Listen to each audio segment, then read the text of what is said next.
Well, my next guest has a simple solution for solving that worker shortage in your favorite restaurants, but will the average restaurant want to listen? An intense struggle for the bar and restaurant industry is underway right now, and among the problems, businesses are in debt, many had to close, and they don't have enough workers. Well, my next guest has a few ideas on how to change that last item. He wrote an op-ed called "To Bring Back Workers, Restaurants Should Rediscover Capitalism." And joining me now is Mark Bucher, the co-owner of Medium Rare Restaurants and founder of Feed the Fridge in the Washington, D.C. area. First of all, Mark, did I say your last name correctly? I made it all fancy if I didn't. You know what? I will take that 10 times out of 10. So we'll go with it. Well, Alex, it's good to be with you again. Thank you. I'm glad you're here. And I'm sorry for mispronouncing. So, you can call me, I don't know, Sam, if you want. It's fine. Anyway, so you say that there isn't a staffing crisis. There's a wage crisis. Can you explain that?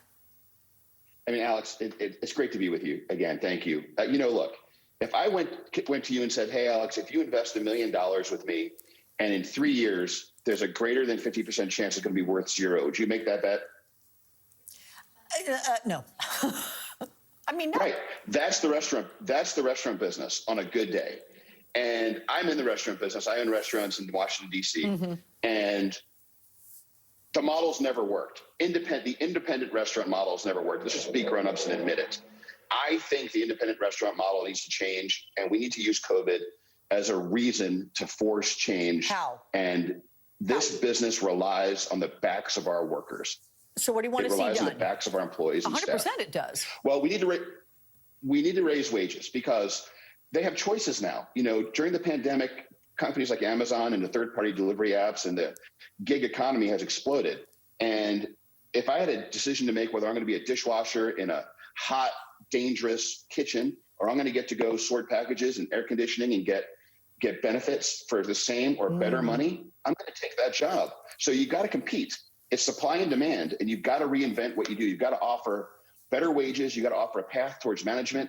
You have to offer paths towards success and learning and advancement. And that's what it's going to take. And that's what I do. My kitchen managers in one of my locations started with me as a dishwasher 12 years ago. You have to do that or you're not going to survive. Okay, but small restaurant owners, what do you say to those who are really struggling? How do they, Mark, feasibly pay workers, say, $15 an hour? I mean, couldn't that owner then have to say, well, I can only afford to hire fewer workers, and that's going to make it harder on everyone who's working here? I then question if the business works or not. Look, if your business isn't working, don't operate your business. You got to make your business and your concept work. If you have a sales problem, you take it in stride and close your business. If you want to keep people and keep them employed, you have to pay to get people. So, for example, 9 out of 10 restaurant owners I know, if a dishwasher walks in an interview and one is $10 an hour and one is $12 an hour, they're all going to hire the $10 an hour person. I pay $15. Because you know why? I'm not going to lose dishes. I'm not going to lose silverware in the trash. I'm not going to have broken glassware. And that person's going to show up to work every single day and work really hard for me. That's the difference in success in the independent restaurant business world. So that's interesting. It sounds like you're sort of weighing out your options. It's like a balance scale you're trying to figure out here. Here's a complaint, though, Mark, that I want to go over with you. It's been on social media, and we've seen it there. The restaurant workers don't want to work because the public can be mean. Here's what a restaurant owner in Maine said about this. The people that are being rude are being really, really rude. When you're going out to a restaurant and the host is seating you saying, hey, we are way backed up. We are short-staffed. We're out of some stuff. It's going to be, a little bit longer wait. If you're on a sort of time constraint, come visit us at another time. And then these people are like, oh, no, it'll be fine, but then complain when it happens. So what's your response to that? And can you understand why workers, they just don't want to put up with nastiness? Liz, Alex, restaurant workers are frontline workers. They've been frontline workers through the pandemic, and they are currently frontline workers today. Look, some are scared to come back to work. In D.C., there's now an indoor mask mandate again. It's like we're back where we were. It's hard, and customers, when you're going out to celebrate a good occasion, or you're celebrating a dinner out with your family, you don't want to have bad service, and it's a really hard time. Be respectful, be generous, be patient.